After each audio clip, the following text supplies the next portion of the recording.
And we are back. Another edition of Kevin's Corner.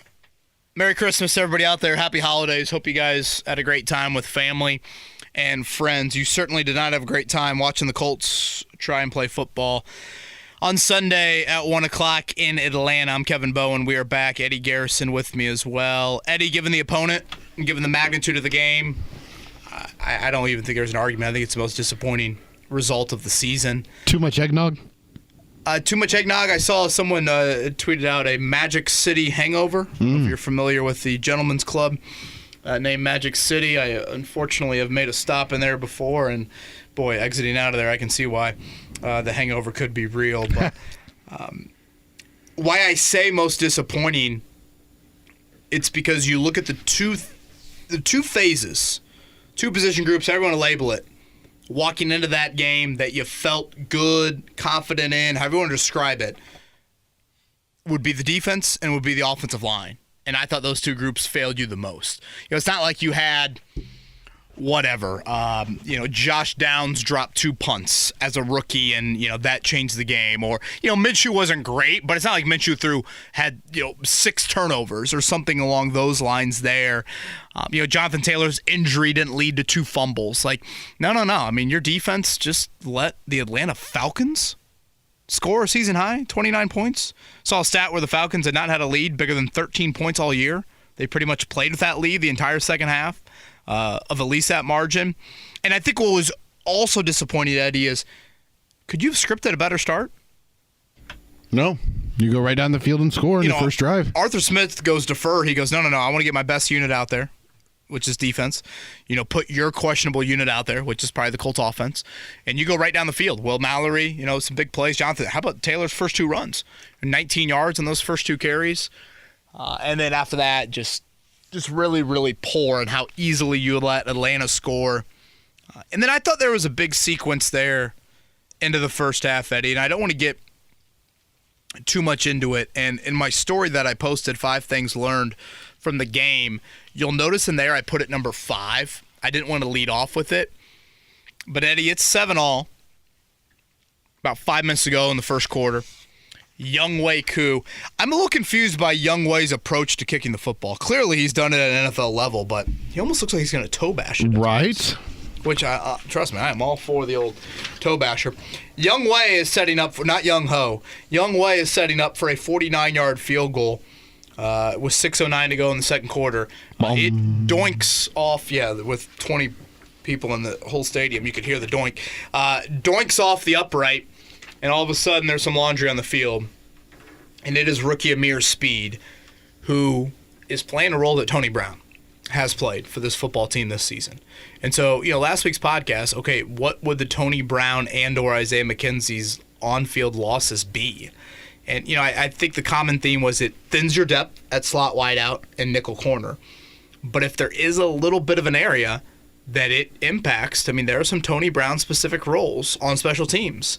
And again, a rookie in Amir Speed, the same guy that ran into Isaiah McKenzie a few weeks ago in Cincinnati. He is offsides, which, think about this. In 2 of your last 3 weeks, 2 of your last 3 losses, you've had field goal block penalties. You don't block kicks in the NFL unless you're Myles Garrett. It's very rare that you block kicks in the NFL.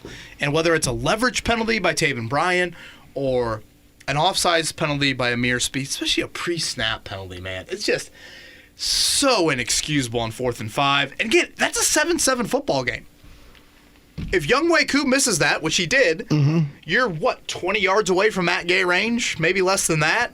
And now maybe you have to lead at halftime. And it's a totally different, me, game flow. And that play is as big as Nick Cross picking off Trubisky last week or 2 weeks ago, or as big as Minshew extending it to find Pittman when you're down 13-0. Huge play. So I did want to make sure that we mentioned it. But overall, I think what stings about this loss, what stings about the Cincinnati loss 2 weeks ago, Eddie, is while you are going to end the year, no matter what happens these final 2 weeks, you will have overachieved in the win total. What hurts is you're losing to like-minded teams that you could make the argument has more reasons to not be in the mix than you. Mm-hmm. Whether the drop from Joe Burrow to Jake Browning is much different from Anthony Richardson to Gardner Minshew. Atlanta's just overall footprint of a football team. Like their version of Greg Doyle, Atlanta's, Jeff Schultz, their version of Bob Kravitz. What did he do post-game? He walked to Arthur Blank's car with him. You don't do that unless you think there's a chance your coach is going to get fired. Mm-hmm. That's where you're at in Atlanta right now. It was Arthur Blank having to answer questions. Is it joy or is it relief that you just got that victory? It's not like, hey, we're still in the playoff hunt. It's more of like future questions about the head coach. So that's what I think is disappointing. It's you're not losing to the Ravens. You're not losing to the Dolphins. You're not losing to the Chiefs. You're not losing to Josh Allen or, whatever established quarterback you want to label here in December. And if for some reason you lose one of the final two, it's still a rookie quarterback. Obviously, Aiden O'Connell's different than C.J. Stroud, but still, that is where it would sting for this team and potentially missing the playoffs you're playing your backup, but your backup has a different resume than these other guys. So I think that's where it really stings. And obviously, again, it goes back to the first part for me, Eddie. And the biggest disappointments are two areas that should have a higher standard. Mm-hmm. The grading scale is different for the O-line and your defense. Did Max, Rosie, and Maddie have a good Christmas? They had a great Christmas. Do you see Max Bowen has done 7 in a row? No. The man has gotten 7 straight. Uh-oh. Do they want him in Vegas? Is UNLV ready to offer him a full ride? Are you getting rich off of this? If you tailed him, no, to answer your question. If you tailed him, you'd be up I believe it's $54. On just like, what, $5 bets or what? $10. 7 straight, Eddie. These are all coin flip games. Yeah. People called him out for the Bengals. People called him out for the Falcons. His father maybe even disagreed with him on some of those. And here he is. 15 months old. Future Rhodes Scholar. No, we had a great Christmas. Thank you for asking. Did he predict the Citadel? He did not have this. My middle finger's in the air at you for bringing up the Citadel beating Notre Dame. We've moved on. We beat Marist on Friday. Notre Dame beating the Fighting Rick Smitzers. Great Christmas for the Bowens. How about yourself? It was good. Nice to be able to be around family, so that was good. Now we have to actually talk about the game in terms of what you did not like. So let's start with the defense because the tackling in that one was just absolutely poor. Yeah. Let Bijan Robinson and Tyler Algier pretty much do anything they wanted all game long. Poorest defensive effort of the season. Tackling is where you start, so I'm glad that you mentioned that first. I thought I read somewhere Bijan Robinson forced like 11 missed tackles. It's just, how much was it just Heineke dumping it off? I thought a huge sequence, Eddie, as well, and maybe not a huge sequence in deciding the game, but more or less summed up the game, was right there at the start of the second half. Do you remember the first play of the second half? I do not. Taylor Heineke drops the snap. Cut. So, boom, all of a sudden, it's 2nd and 14. Atlanta is behind the chains. Heineke dumps it to Bijan Robinson, missed tackle, 14-yard first down on a 2nd and 14. Okay, let's go to the next drive, okay? 20-10, still, 2-score game. Atlanta's in a 3rd and 14. Screen, and Taylor Heineke throws it behind Jonnu Smith. Not even in stride. Jonnu Smith's got to reach to the left, behind the line of scrimmage, to make that catch. And he breaks an EJ speed tackle, goes 15 yards, and it's a first down. Right there. Those first 2 drives of the second half. Golden opportunities. If you want to go back to the next play after the Jonnu Smith 15-yarder, you've got Bijan Robinson in the backfield. Like, big tackle for loss. I jotted it down. Right there. You had him for, I would say, at least a 3 or 4 yard loss. 2nd and 5. He gets 5 yards out of it. Like, the tackling, I cannot recall a time a Colts defense tackled that poorly in a game. And I get it, Eddie. We talked about the Falcons. Their skill guys are guys you regret taking to fantasy. Robinson, Pitts, and London. That's kind of how their rookies, I shouldn't say rookie, Robinson, I guess, but that's kind of how their seasons have been. But this ain't the 49ers in the open field. This isn't Tyreek in the open field. Like, 29 is their season high in points. 4 yards per play, I believe the second highest of the season. Atlanta does not do this. Other teams have tackled Robinson fine. Other teams have tackled Pitts and know where he is fine. Same thing with London, who really didn't have that big of a game. They had, keep on going to the box score, they had 12 plays of over 10 yards. 12 plays of over 10 yards. And you know what's more damning? 9 dudes made those 12 plays. It wasn't just the big three I listed. And in Robinson's case, and Algiers' case, and Cordell Patterson's case, they did it in running and catching as well. But, I mean, hell, you had Scotty Miller. I mean, you want to talk about how easy that third down was to start the game? That first touchdown drive, you got off to the perfect start. You score, you got them on the ropes. Their team is teetering a little bit. And how easy was that first drive for them? Oh, it was too easy. It was like Madden. Miller, wide open. Robinson, big play. Pitts, there you go, touchdown. Back to back. Yeah, so I was just extremely disappointed in the defensive effort. And it's not like you sprinkled any playmaking. 0. Franklin drops the pick 6. The one sack was 0 yards for Kwity Paye? Maybe 1. Sure. Maybe a loss of 1, if that.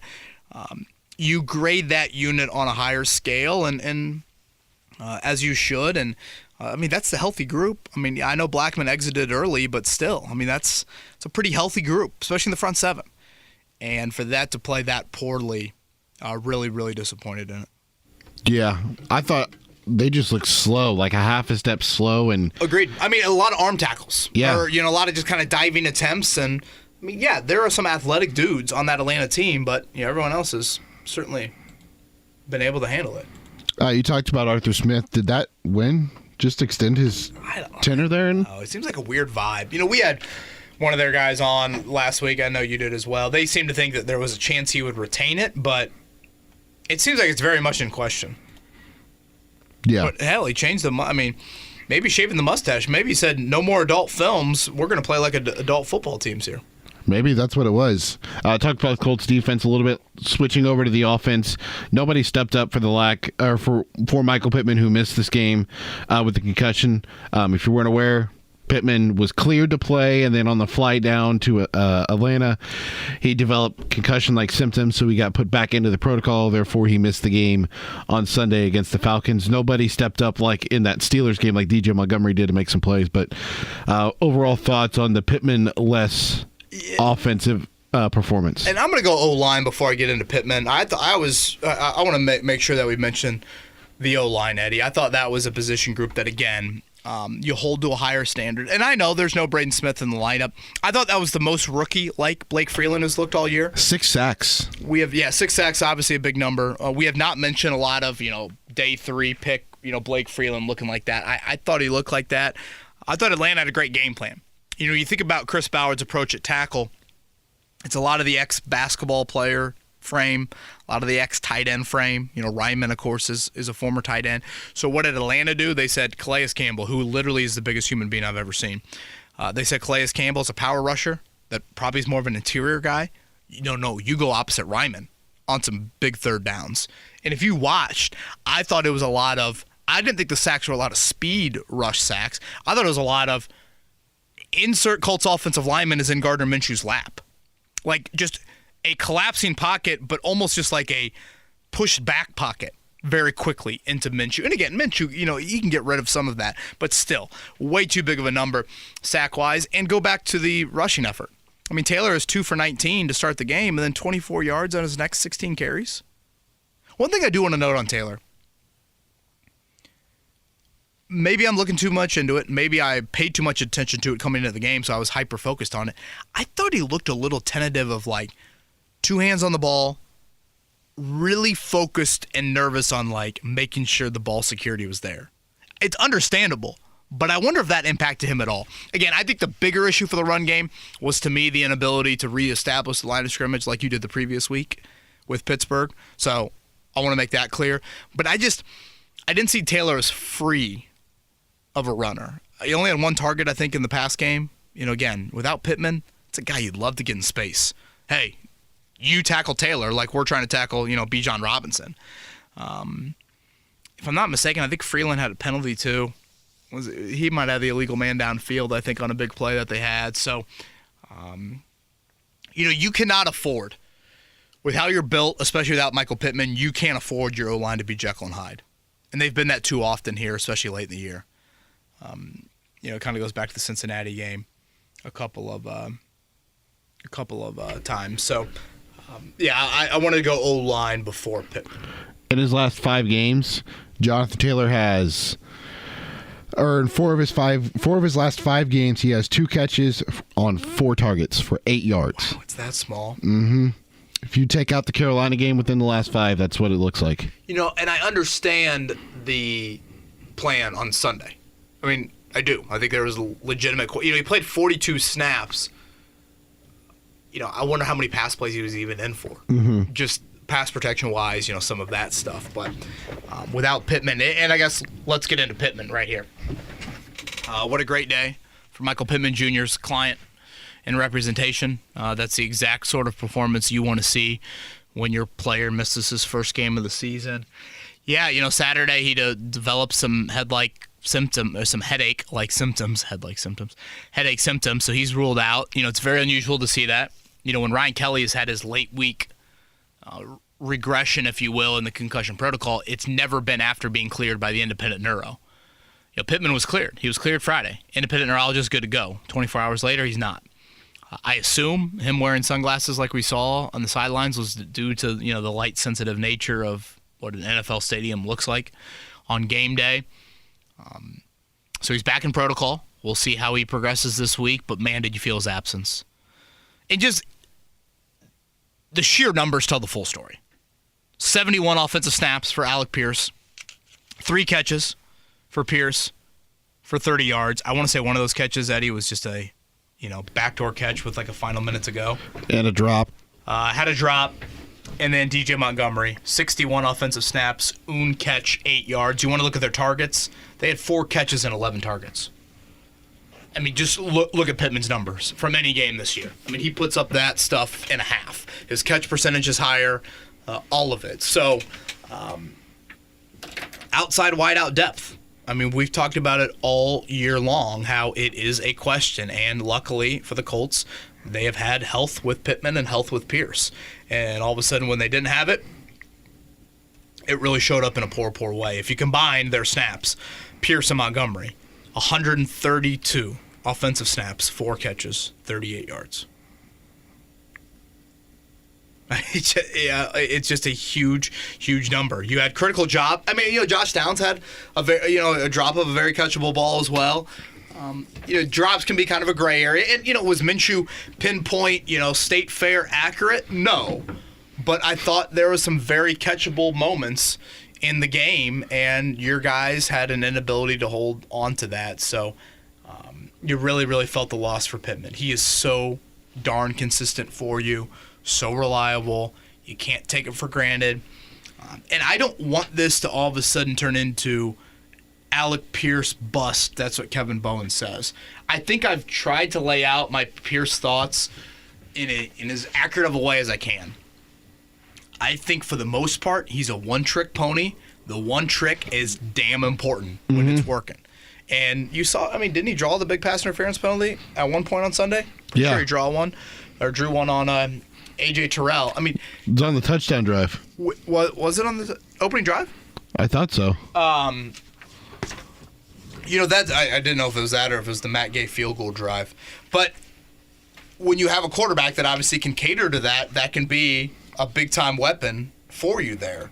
Yeah, it was. It was on that 3rd and 8 there on the opening drive. God, that was such a huge play.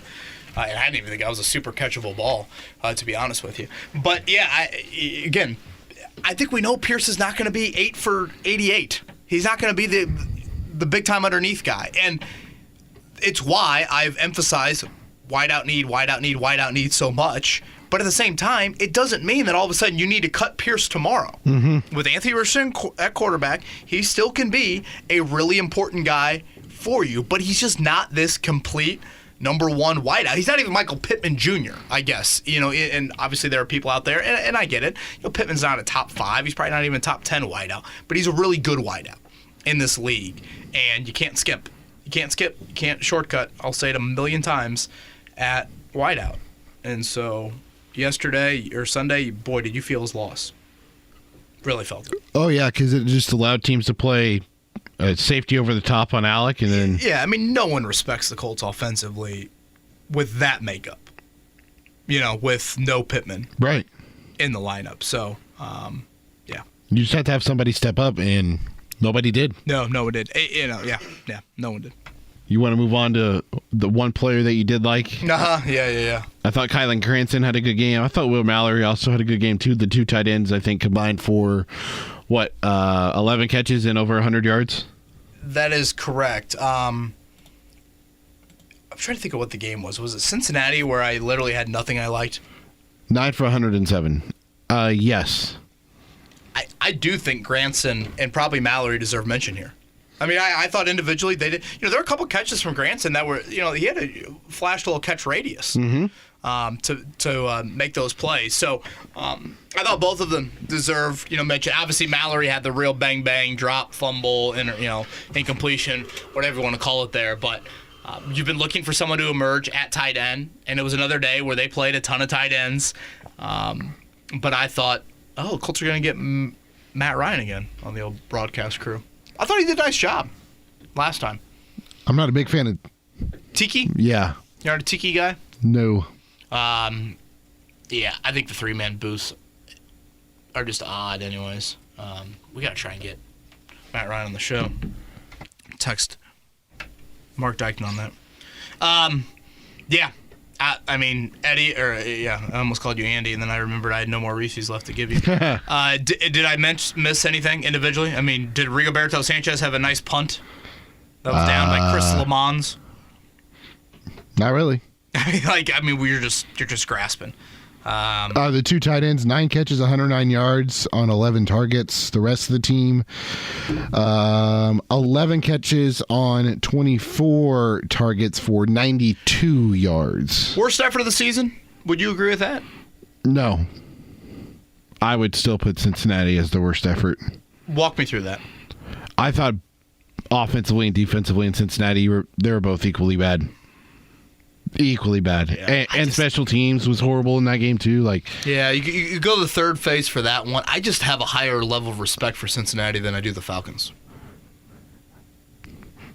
Yeah, but it wasn't even like it was Jamar Chase and T. Higgins beating you. I mean, T. Higgins had one play. Jamar was pretty much not existent. Yeah, but I think their presence, I think Cincinnati's capable of that. I don't think the Atlanta Falcons are capable of what they did on Sunday.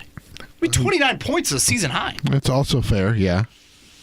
Not a good argument to have in the month of December. Let's quickly mention Colts playoff action here, Eddie Garrison. Andy I know Sweeney. you did. I know you did that one on purpose, so I'm not going to charge you. Before we get into Twitter questions here,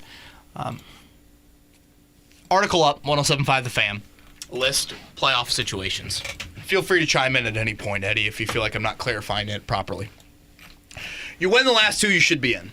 Bingo. I say should because if Cincinnati is tied with you and it's just you two tied, they get in over you. They have the head-to-head. So you want Cincinnati's at Kansas City, home to Cleveland, I believe. I assume Cleveland will be locked into a seat at that point, so they might be resting a little bit here. So that's just something to keep an eye on. Basically, you want, if you're going to be tied with Cincinnati, you want another team tied with you. You want, Houston tied with you. You want Pittsburgh tied with you. You want other teams, because then once you get into multiple, basically right now, why are the Colts the 8-7 team that's in the playoffs and everybody else is out? Okay, what you do first is you break division ties. Okay, the Colts have the division tie over Houston because they beat Houston already this year. Obviously, these two teams will play a week from Saturday or Sunday. There you go. Now, the other side of it, why is Pittsburgh and Cincinnati? How does that tiebreaker get solved? Pittsburgh swept Cincy. So that gets broken first. Now you get into Indy versus Pittsburgh. Boom. The Colts have the head-to-head tiebreaker there. The AFC South door is still ajar. I mean, I guess it's worth mentioning. We'll see about Trevor Lawrence's shoulder sprain, but the magic number for Jacksonville it's 2, right? If they win, if they win both, they win the AFC South. If they win and you lose, they also would win the AFC South. Basically finish ahead of Houston. If you split, you're going to need gobs and gobs of help, even if you just beat Houston. If you beat Houston, Eddie, because we have talked about this a lot. If you beat Houston, you should be in. The issue with losing to Atlanta now is if you beat Houston, all it takes is Pittsburgh or Cincinnati to win their last two. Mm-hmm. Now, again, they both have tough road games this week. Pittsburgh's at Seattle. since he's at KC. But then in Week 18, they both could be playing teams that are resting. Baltimore could be locked into the 1 seed or the 2 seed. They could be resting. And then, again, Cleveland could be locked into that seed as well. So those are just things to keep an eye on. Now, those are both, I believe, 4 o'clock games for Pittsburgh and Cincinnati this week, so you won't know necessarily your fate right away. But I think you would have a strong idea, because if you lose to the Raiders, that makes them 8-8, and all of a sudden they're right there. Exactly. Now the Raiders are in the mix as well. So a split of a game in particular, I mean either of them, because Raiders or Texans, you will help both of them out in the wild card standing. Just win 2. Win 2 and have Cincinnati not win 2, and you should be in. Just win. If that's that's as simple as I can break it down. And I know the Raiders got a great win yesterday, but Eddie, that win had so many just kind of like fluky situations. 0 passing yards after the first quarter. I mean, O'Connell didn't complete a pass in the final 3 quarters. How did the Raiders get in the game? Pacheco and Mahomes drop an exchange, boom, there's a touchdown, and then the pick 6 happens that next play. Like, again, I don't think the Raiders have some individual talent, no question. Devontae Adams, Max Crosby. We'll see if Josh Jacobs is back. I think Josh Jacobs is a very good runner. I know statistically he might not rank as high up as some other runners. I think he's a dynamic back. But short week, I mean, did you watch Antonio Pierce? He acted like that was their Super Bowl. And I get why. I just don't think, I don't know, short week, multiple time zone travel. Gosh, I keep on saying should with the Colts, but the Colts should have a big advantage. Nothing is ever easy. No. And, there's an element of me, Eddie, that sits here and thinks, isn't this just largely an average football team taking advantage of a pretty manageable schedule? Yeah. Maybe that's too simple. Maybe that's unfair. Again, I think I can say that, but also understand fan disappointment in losing to like-minded teams. Mm-hmm. And again, like-minded would be Cincinnati with their backup QB, Atlanta with their backup QB. And you still have elements of this team where you can hold to a higher standard. Cleveland with P.J. Walker? Sure. Yeah, I mean, you could certainly go back even further.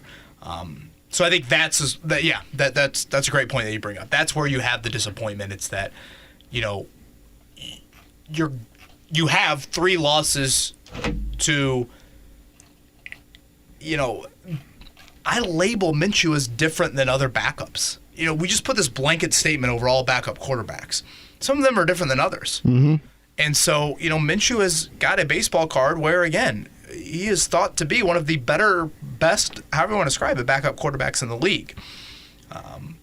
Certainly different than P.J. Walker, different than Jake Browning, different than Taylor Heineke. And so I think that's where some of your disappointment comes into play. Ready for Twitter questions? Yes, sir. Big Bama is up first. Regardless of how this season ends, do you believe the Colts should look into a new defensive coordinator, or do you believe it's more so the personnel? Or is it a little bit of both? Merry Christmas to you and the family. Merry Christmas to you as well, Big Bama, everybody out there. I would definitely say both, Eddie. You know me. I prefer a little bit more attacking. I want to dictate. I like aggression. I like a little bit more blitzing. I like a little bit more press man. That's kind of me. I have said now for several weeks, several months, we'll continue to say it till late April. Speed, edge, rusher. You need that. Oh my gosh, I'm looking at this picture of Shaq Leonard. He just looks like he wants to kill. He played pretty well last night, didn't he? He had a sack, 7 tackles, I think a couple quarterback hits. Tackle for loss, I believe, as well. Yeah. They wrote me off, talked down on my name. I'm here to prove it, prove I can still play, prove I can still make plays. I feel like he's talking directly to me. He might be. I think you need more playmaking in the secondary. Eddie, I believe you had 1 pass defensed from your secondary on Sunday. Jalen Jones was it. Had 1. You need more hands on balls. You just need to be around the ball a little bit more. What's the future at safety? So, again, I am a fan of looking into upgrading at defensive coordinator. Mm-hmm. I think Gus Bradley's done a lot of good, but to me, I like dictating, playing more aggressive. And I know there's a lot of people in the NFL that the philosophy's changed defensively. It's no. we're going to play the two-shell look, and we're not going to give up any big plays, and you got to dink and dunk us to death. Mm-hmm. I get that. I think when you play a high-quality quarterback in the playoffs, which, again, the Colts haven't sniffed high-quality quarterback in weeks. No. When you play that gets exposed. I go back to that Rams game with Stafford, without Cooper Kupp and just the consistent, just methodical moving their way down the field against you. Not with a great offensive line, not with some great, run game at the time. I don't think they were viewed in that light. I know Kyron Williams has really come on here as of late. So, it's something I would look into, but would they? I don't know. But the thing is, we don't really know with Steichen. We don't know what Steichen's MO is. By the way, do you cut Amir Speed? Do you make him inactive? That play to me is a cuttable offense. Maybe that's too harsh, but a healthy scratch coming up on Sunday. I could see that. I think that would send a message. I think the inactive part of it would send a message. Yeah. Especially with him being a rookie. Mm-hmm. Yeah, I think that's probably Actually, it's a rookie mistake, unfortunately, at the wrong time, but I could see the inactive over the cut. Right. That's Notre Dame legend Kyron Williams, by the way. That is Notre Dame legend. One of my favorite Notre Dame players ever. I love him. Jason would like to know if you put more weight on Jonathan Taylor's ineffectiveness on himself, poor offensive line play, or the lack of any threat in the passing game. Poor O-line play. Yeah. Poor O-line play, and then I'd start there, and then I'd go to lack of any threat. Yeah. Yeah. And again, you still have Pierce vertically, but just go to those Taylor numbers. 2 for 19, and then 2 carries for 19 yards to start the game, and then 16 for 22. Like, I know he was pretty protective of that football, and I felt that watching him run, but I don't think I saw, like, gaping Trey Sermon, Tyler Goodson holes against the Steelers for Jonathan Taylor. I don't think I saw that. His best running, Eddie, is probably a little bit of patience, and then you do see the burst and the power. And kind of, was it the second run where he had the big arm tackle? Yeah. Yeah. For 13, right? Right. Which turned out to be, I think, his longest run of the day. I would say, Jason, if I'm making a pie, okay, I'd say poor O-line play, 50%, lack of threat, 40, Taylor uber protective of whatever wrap he had on that right thumb, 10.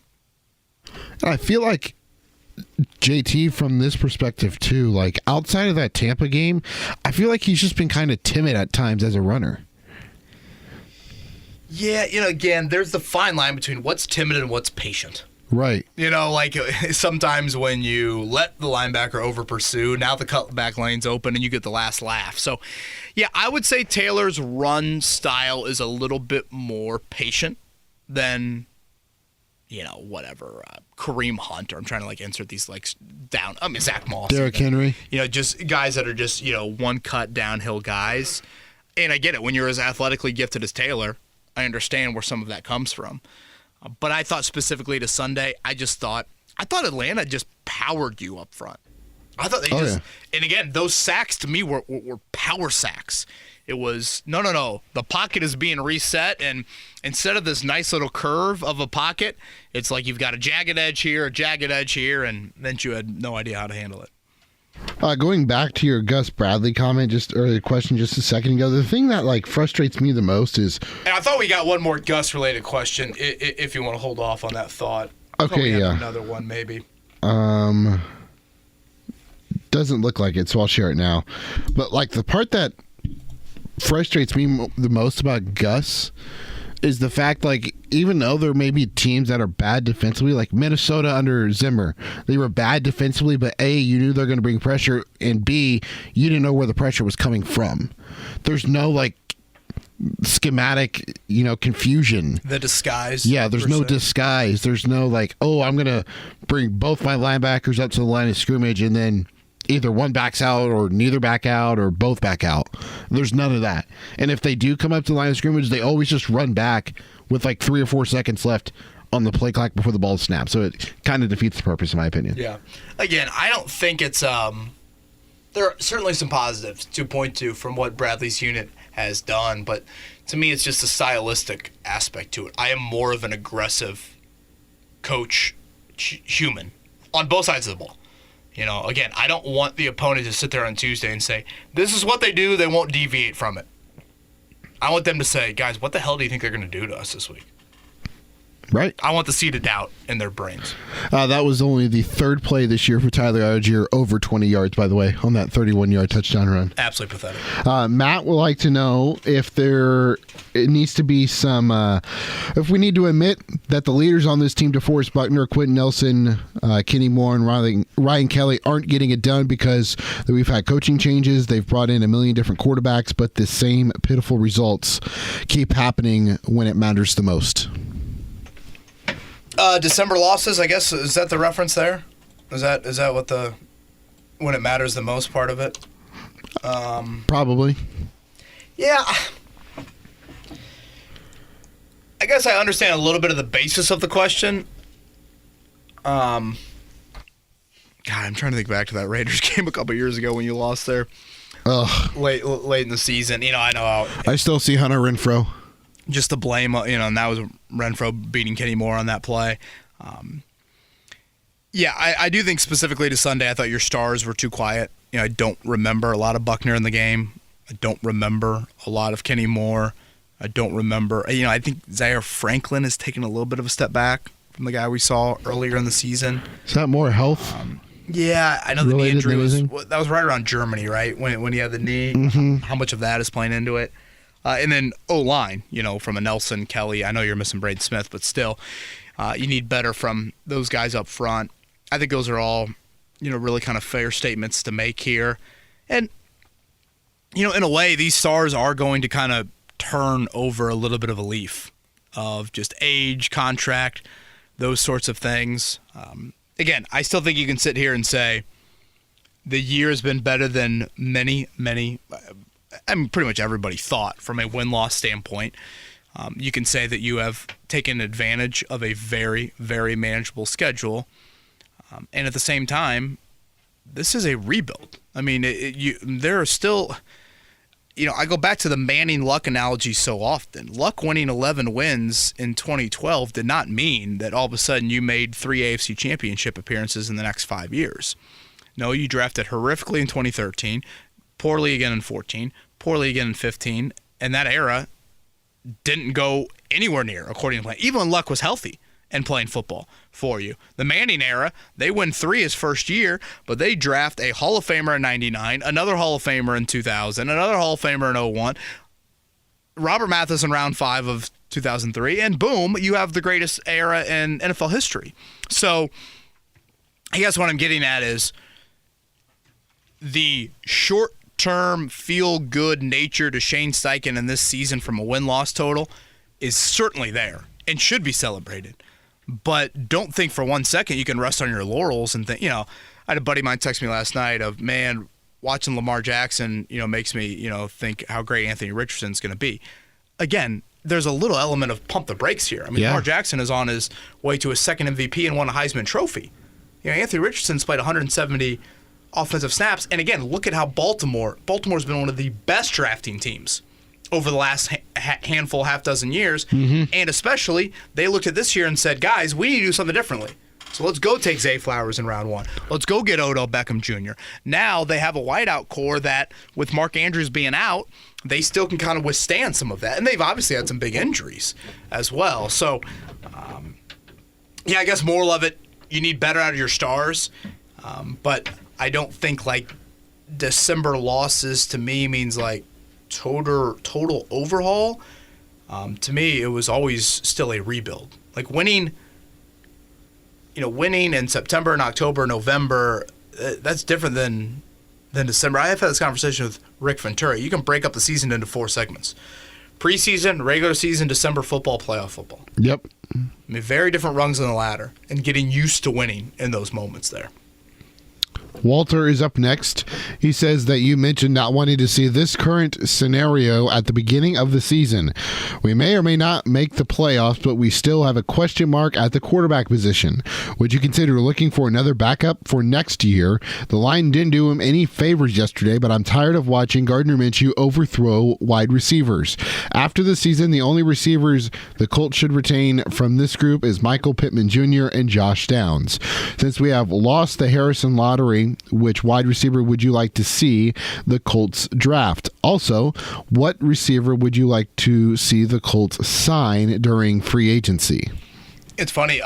This question gets brought up, Eddie. I was looking at the receiving leaders a few weeks back, and I don't know if this still holds true, but at one point, of the top 15 leaders in receiving yards in the season, not a single one of them was a free agent signing. I think you had to go all the way down to DeAndre Hopkins, and he was like, at the time I did the exercise, I think he was like 15th or 16th. But pretty much everybody was drafted, and then you obviously had the trade guys.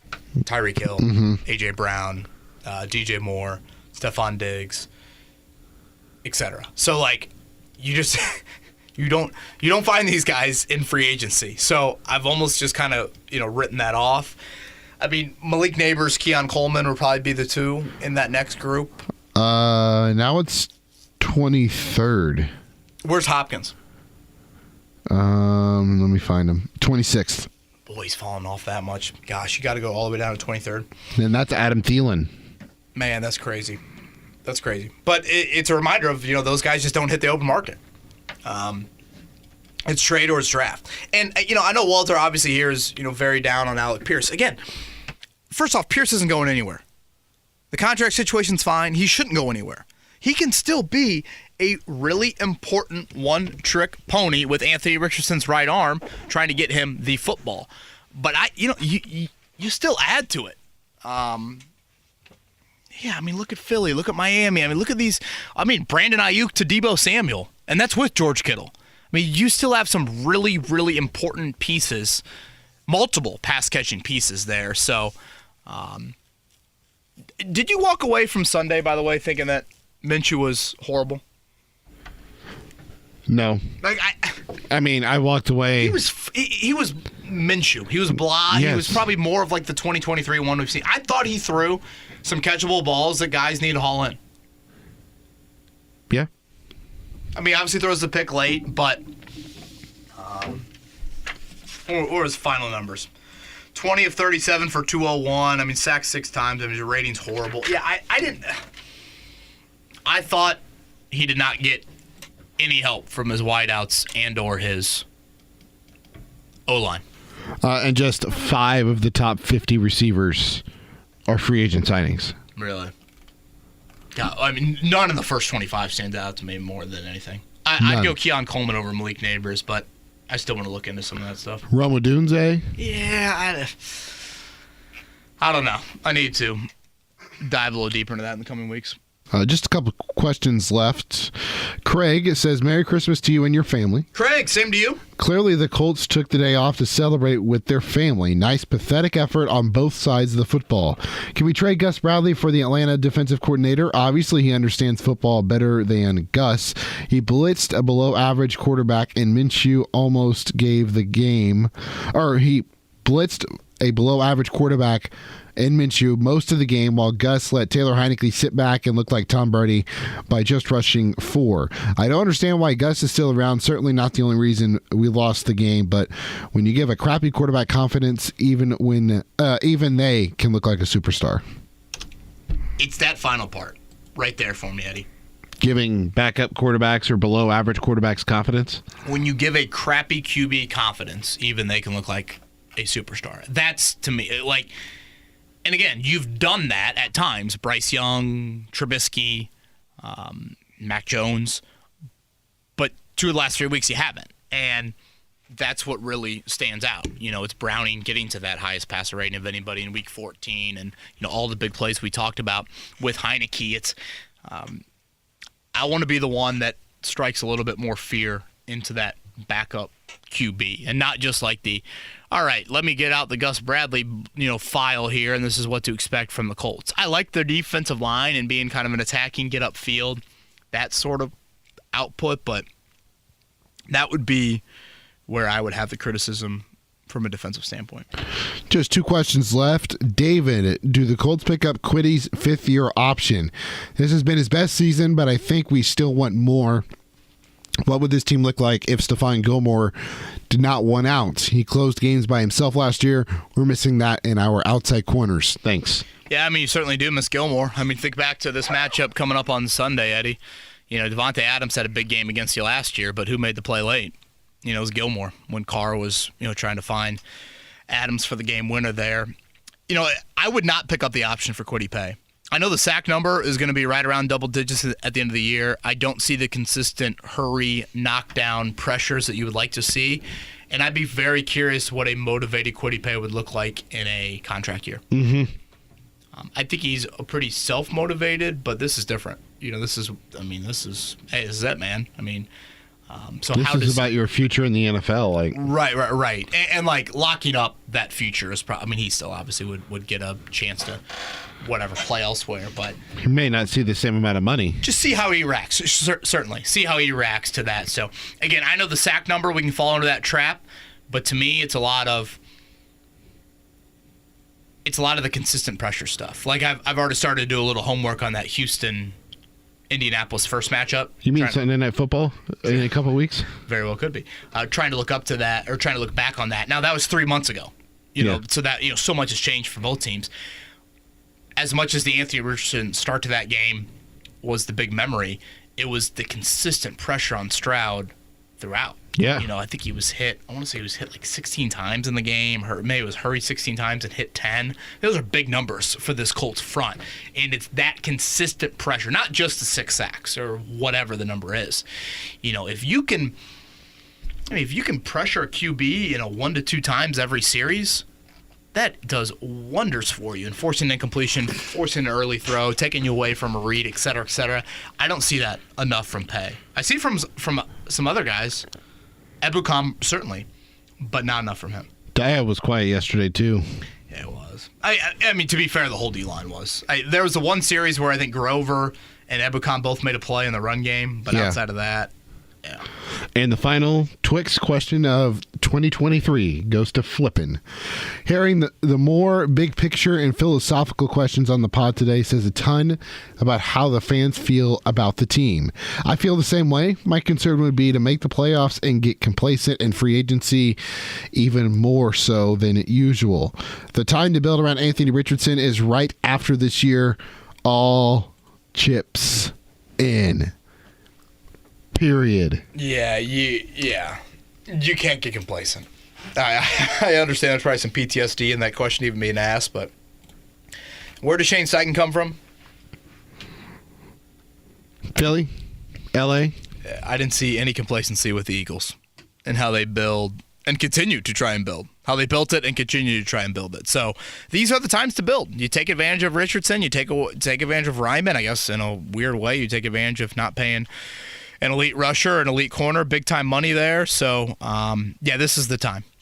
And I would like to think a Steichen influence would rub off there on Ballard. I think Steichen's a guy, Eddie, that's, really smart, but I don't think – I thought Frank got complacent at times being like, no. My offensive expertise you just show me who the 46 guys are and we're going to make it work. I think in the offseason, I think the Richardson pick is a big element of that. Give me all the talent in the world, all the unteachable talent in the world, and we'll figure it out. I would like to think that you would have that from Shane there. Are you a New Year's resolution guy? I'm not, no. Should I be? No, I'm not. Yeah, I can't say I am. People always say they do, and then they try it for a month, and it's like, okay, that was fun while lasting. Yeah, or hell, they don't even make it to January 12th with that. Yeah. Okay, podcast schedule coming up, a little amendment on it. I'm going to be out doing remote action here for our morning show coming up the rest of this week. So if you're looking for immediate post-Raiders content, website 1075 The Fan will have the written content. I'll do a pregame recap video from the Raiders game as well. Our next pod, though, we're going to shoot for next Thursday. That'll kind of be a little bit of Raiders recap. Obviously, by that point, it'll kind of be later in the week, so that won't be as neat as well. It'll obviously be a heavy Texans focus because that, continues to shape up to be kind of game of the year feel to it. So check your inboxes for that. Again, we'll still have some written content up on the website throughout. We'll do a little post-game video after that Raiders game. Will your video be beachside? It will not be beachside. No. I'll be heavily Thank indoors, to say the least. Thank you. There will be zero jealousy of that whatsoever. Although, boy, you talk about Christmas here in Indy. It certainly looked like from a standpoint. It was nice. I know. I was like, can I play golf today? I don't think I was going to get that green light. All right, Eddie Garrison, you have a great week. Everybody, thank you for listening to this edition of Kevin's Corner. Again, continue safe travels around the holiday season. Talk to you in 2024. And look at that. Talk to you in 2024.